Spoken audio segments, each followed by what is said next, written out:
주님께서 여러분과 함께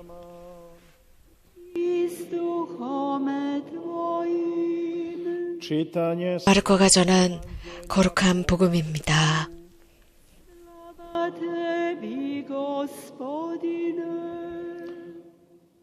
그때 예수님께서 제자들과 함께 호숫가로 물러가셨다. 그러자 갈릴리아에서 큰 무리가 따라왔다. 또 유다와 예루살렘, 이두메아와 요르단 건너편, 그리고 띠로와 시돈 근처에서도 그분께서 하시는 일을 전해 듣고 큰 무리가 그분께 몰려왔다. 예수님께서는 군중이 당신을 밀쳐대는 일이 일어나지 않게 하시려고 당신께서 타실 거룻배 한 척을 마련하라고 제자들에게 이르셨다. 그분께서 많은 사람의 병을 고쳐주셨으므로 병고에 시달리는 이들은 누구나 그분에게 손을 대려고 밀려들었기 때문이다. 또 더러운 영들은 그분을 보기만 하면 그 앞에 엎드려 당신은 하느님의 아드님이십니다 하고 소리 질렀다. 그러나 예수님께서는 그들에게 당신을 사람들에게 알리지 말라고 엄하게 이르곤 하셨다. 주님의 말씀입니다.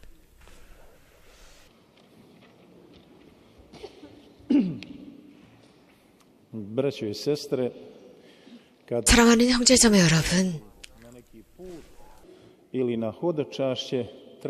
사람이 순례나 여행을 떠나기 위해서는 준비해야 되겠죠.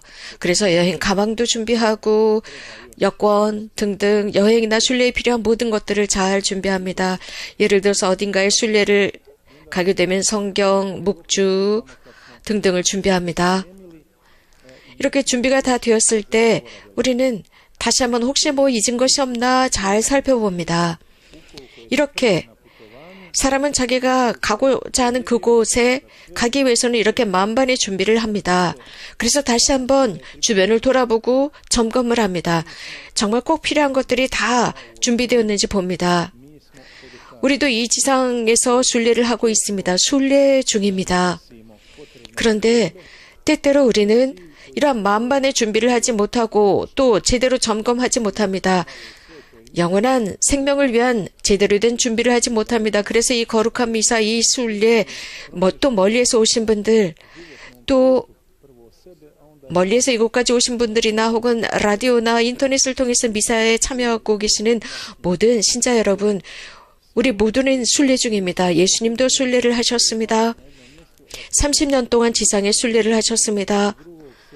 어느 한 장소에서 순례를 하셨습니다. 그리고 공생활을 하시면서 이 고을 저 고을에서 순례를 하셨고 예루살렘까지 갔습니다. 그리고 제자들을 선택하셨고 제자들과 함께 하셨습니다. 또 예수님께서는 이렇게 호숫가로 가십니다. 제자들과 함께 가십니다.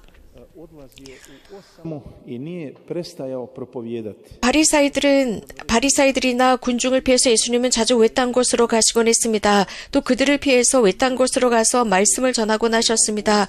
이렇게 하시면서 또 외딴 곳으로 가셔서 기도하셨습니다. 아주 특별하게 하느님과의 대화의 순간이었습니다. 그 순간을 통해서 하느님과 아주 깊은, 당신의 아버지와 깊은 관계를 맺었습니다. 이렇게 외딴 곳으로 가셔서 고요함 속에 있었다. 이건 영적으로 아주 필요한 것입니다. 순례는 필요합니다. 순례 중에 이것은 필요하고 중요합니다. 우리 자신을 위한 시간을 내는 것입니다. 날마다 아침에 일어나거나 혹은 저녁에 이렇게 가정기도, 고요한 기도가 필요합니다. 고요함, 기도는 사람이 가치가 있다는 것을 깨닫게 만듭니다. 사람은 하느님으로부터 사랑받는 아들과 딸입니다. 많은 여러 가지 재능이나 많은 돈이나 많은 물질이 있어서 가치가 있는 것이 아닙니다. 부동산이 많아서 가치가 있는 것이 아닙니다. 많은 물질이나 많은 집이나 글쎄요. 그 외에 많은 것들을 가졌다고 중요한 것이 아닙니다. 예수님은 외딴 곳으로 가셔서 기도하셨습니다. 가장 먼저 공생활을 하시기 전에 그러하셨고 가장 중요한 무엇인가를 하시기 전에 이렇게 하셨습니다. 아주 오랫동안 예수님은 기도하셨습니다. 이러한 외딴 곳에서 고요함 속에 계신 상황, 이것은 침묵과 말 사이의 균형을 이루게 합니다. 그래서 멀리 있고 가까이 있는 것, 또 행위와 관상 사이의 균형을 이루어 줍니다. 오래전부터 은수자들, 4세기경의 은수자들, 또 베네딕토 성인, 오라 엣 라보람, 즉 기도하고 노동하라라는 규칙을 정하셨는데, 노동과 기도는 참새 양 날개와 같습니다. 두 날개가 있어야 날아오를 수 있습니다. 사람도 마찬가지입니다. 예를 들어서 배를 탔을 때 이렇게 노가 두 개가 있어야 합니다. 그렇지 않으면 늘 자기 주변을 빙빙 돌 뿐입니다. 그래서 이렇게 두 개의 노를 가지고 저을 때 우리는 멀리 갈 수 있습니다. 우리는 이 세상에 살지만 이곳에 살고 있지 않습니다. 우리는 하느님의 의식을 지니고 살아가야 합니다. 예수님께서는 우리들에게 승리의 의식을 가져다 주십니다. 그분은 죽음과 죄로부터 승리하신 분이시고 우리들의 원수를 대항해서 이기신 분이십니다. 그렇기 때문에 우리는 늘 희망을 지니고 있습니다. 그 희망은 우리에게 기쁨을 줍니다. 아빌라의 성녀 데레사는 이런 말씀을 하셨습니다. 주님, 저를 구하소서. 저에게 엄격하고 진지하고 거룩한 것만 주십시오. 너무나 엄격한 생활을 했습니다. 모든 삶 속에서 그렇습니다. 이것이 바로 사람에게 있어서 굉장히 큰 문제입니다. 사람이 웃지 못한다면 아주 큰 문제이고 심각한 문제이겠죠. 복음에서 오늘 예수님 을 큰 무리가 따라왔다고 했습니다. 곳곳에서 유대아, 예루살렘, 이두메와 요르단 건너편 티로, 시돈 근처 등등에서 큰 무리가 예수님을 찾아왔는데, 여기서 복음사가가 강조하고자 하는 것은 예수님의 활동입니다. 이들은 모두 이교도들입니다. 그리스도인들이 아니었습니다. 이렇게 이민족들입니다. 이민족들이 찾아왔습니다. 큰 무리가 찾아왔다고 했습니다. 이렇게 큰 무리가, 즉 하느님의 아들로서 예수님을 받아들였습니다. 큰 무리가 그분을 보았고 그분의 말씀을 들었습니다. 복음은 이렇게 전합니다. 모두가 예수님을 따랐다라고 했습니다. 모든 지역의 사람들입니다. 그들은 25이 아니라 정말 많은 사람들이 자발적으로 예수님을 따랐습니다. 예수님께서 하시는 말씀은 예수님 이전에 그 어떤 누구도 들려주지 않았던 말씀이었습니다. 그분의 활동도 마찬가지였습니다. 그 어떤 누구도 예수님 이전과 이후 그 어떤 누구도 할 수 없었던 말씀과 활동을 해주셨습니다. 그래서 많은 사람들이 그분을 따랐습니다. 그분이야말로 다르다고 느꼈습니다. 특별하고 그분으로부터 권능과 힘이 나오고 모든 일을 치유한다는 것을 알았습니다. 예수님의 옷자락만 만졌던 그 여인은 치유된 것을 우리는 알고 있습니다. 즉각적으로 치유를 받았습니다. 많은 사람을 치유했다고 공관복음사가들은 전하고 있습니다. 어떤 문제가 있는 사람들은 그분 앞에 엎드려서 그분을 만지고자 했습니다. 저는 이런 생각이 듭니다. 우리가 주일 미사에 참여했을 때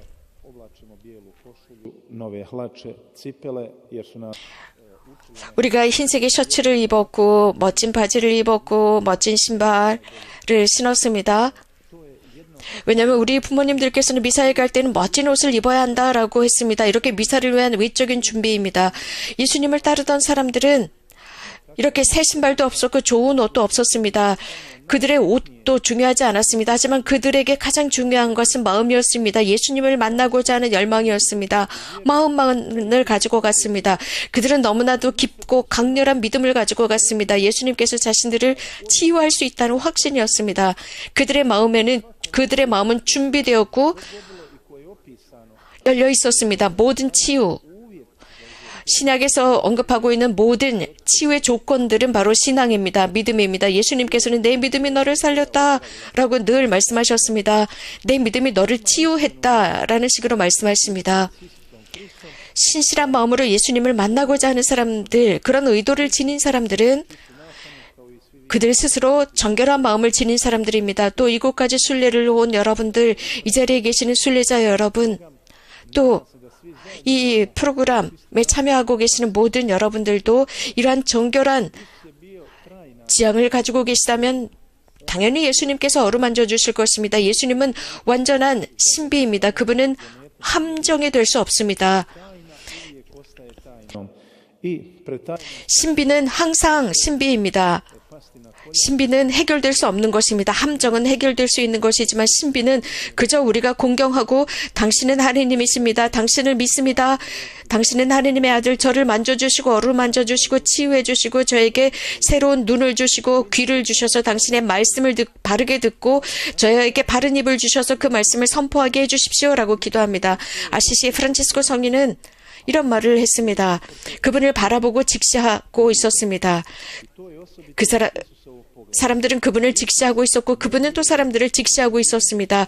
이것이 바로 예수님의 특이성입니다. 예수님은 사람들을 차별하지 않았습니다. 각각을 개별적으로 이렇게 직시하십니다. 한 명 한 명을 직시하십니다.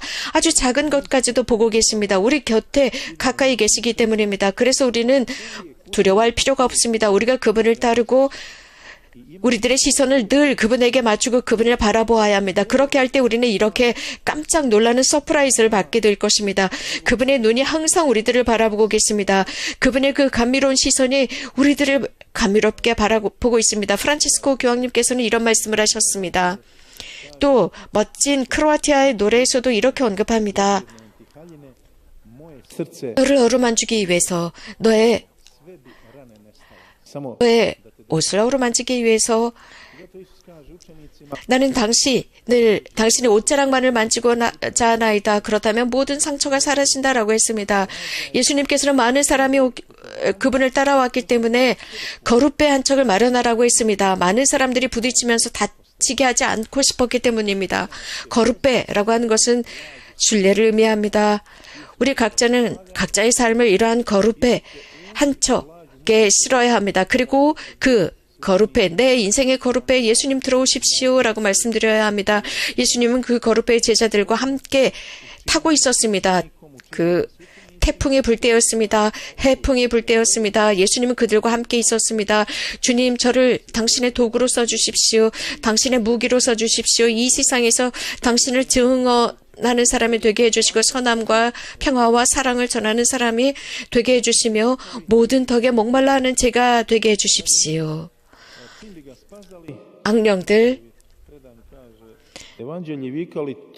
악령들은 예수님 앞에서 무릎을 꿇고 당신은 하느님의 아드님이시다 라고 소리를 질렀습니다. 그들은 즉각적으로 그분을 알아보았습니다. 많은 경우 이건 메주거리에도 그렇습니다. 특별히 성체조배를 하고 있을 때 이런 더러운 영들이 큰 소리를 지르고 귀성을 지르기 시작합니다.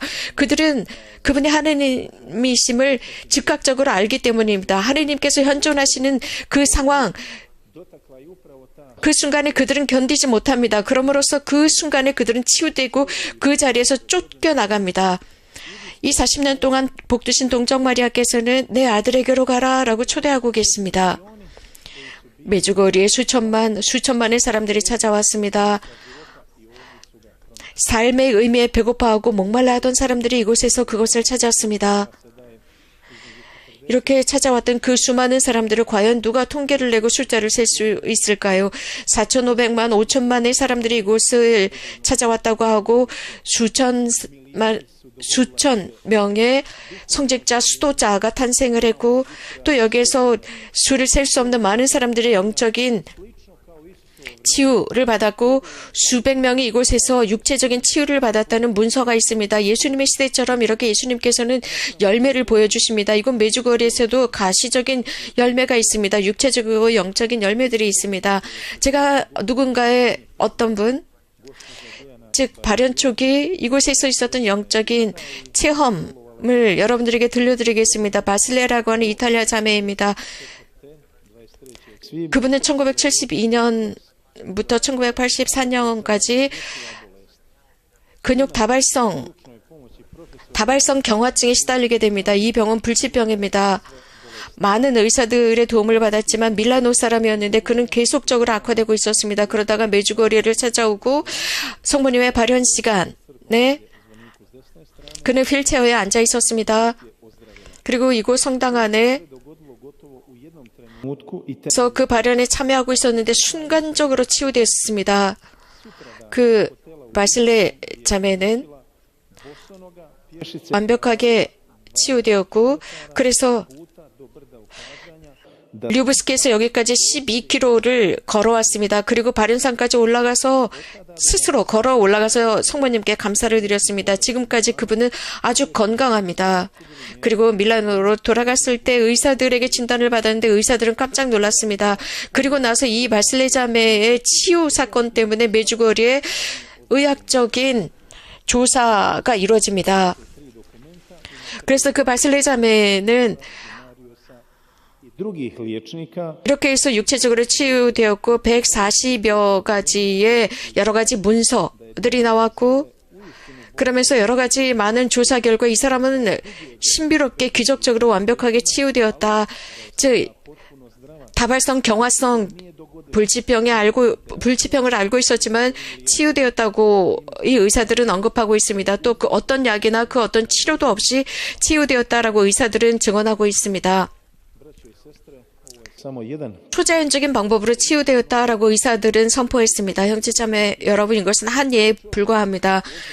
수많은 사람들이 이곳에서 육체적으로 치유되었습니다. 사람이 영적으로 치유되게 되면 육체적으로도 치유됩니다.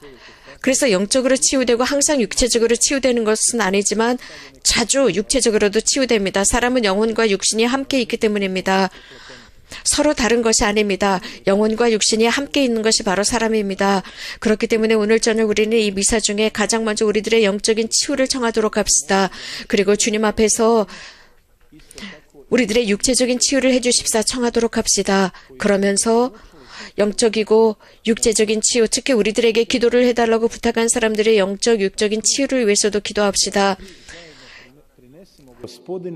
특히 성체가 축성되는 그 순간 우리가 주님께 드리고자 하는 그것을 주님께 봉헌합시다. 그래서 주님께서 어루만져 주셨으면 하는 그 부분을 봉헌합시다. 우리는 가끔씩 이러한 것으로부터 해방되지 못합니다. 그러나 하나님께서는 우리들의 죄나 우리들의 그 어떤 병이나 그 어떤 악령보다도 가장 강하시고 권능이 있습니다. 그분께서는 당신이 사시던 동시대에도 보여주셨지만 지금도 그렇습니다. 포도주와 물이 그분의 성혈이 되고 밀병이 그분의 성체가 됩니다. 이렇게 성변화가 일어나는 순간 이 성작에 이 성반에 우리들의 모든 것을 봉헌하도록 합시다. 그래서 그분의 덕과 그분의 기쁨을 받고 또 우리들의 마음이 원하는 그 모든 것을 받도록 합시다. 주님께 우리들의 모든 기도를 봉헌하고 또한 감사드립시다. 특별히 복되신 동정 마리아 평화의 모후께서 아주 특별한 방법으로 현존해 주시는 것에 대해서 감사를 드리고 이 40여 년 동안 해주신 모든 것에 대해 감사를 드립시다. 그래서 그 첫날과 마찬가지로 지금도 당신 내 자녀들에게 내 아들에게로 가라라고 말씀하시는 성모님께 감사를 드립시다. 아멘. 주님.